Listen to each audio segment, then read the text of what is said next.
வணக்கம். பெருந்தன்மைனா இருக்கிறத மட்டும் கொடுக்கறது தான் பெருந்தன்மைன்னு ஈஸியா எல்லாருக்குமே நினைக்கிறது. அதே போலதான் என்னுடைய மனதிலையும் இருந்துச்சு.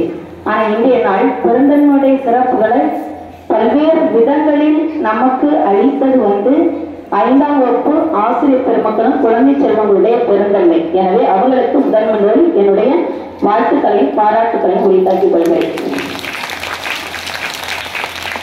உலகை படைத்தது கடவுளின் பெருந்தன்மை.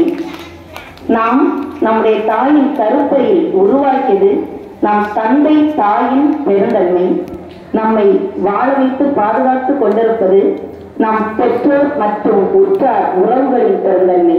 நமக்கு அறிவு புகட்டி கொண்டிருப்பது ஆசிரியர்களின் பெருந்தன்மை. குழந்தைகளை நீங்கள் அமைதியாக இருந்து இதை கண்டுகளித்துக் கொண்டிருப்பது உங்களுடைய பெருந்தன்மை. இந்த பள்ளி ஏழைகளின் பள்ளியாக இருந்தாலும் வசதி படைத்த நம் சிறப்பு விருந்தினர் அவர்கள் அவருடைய தன்னுடைய மகளை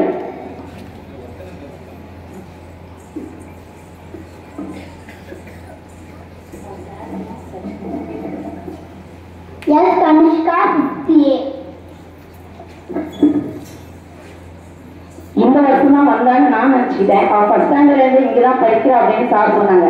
சோ நம்முடைய பள்ளியில் அவளை படிக்க வைப்பது நம்முடைய சிறப்பு விருந்தினருடைய பெருந்தன்மை. பல்வேறு பணிகளுக்கு மத்தியிலும் நமக்காக இன்று வந்தது அவருடைய பெருந்தன்மை. எனவே இத்தகைய அனைத்து பெருந்தன்மைகளை அடக்கி நாம் இன்று கற்றுக்கொண்ட அனைத்து பெருந்தன்மையின் கருத்துக்களை நாம் வாழ்வில் வாழ்வாக்குவோம். குழந்தைகளை நீங்களே எங்கள் செல்வங்கள், உங்கள் வாழ்வே எங்களுக்கு பெருந்தன்மை என கூறி விடைபெறுகிறேன். நன்றி, வணக்கம்.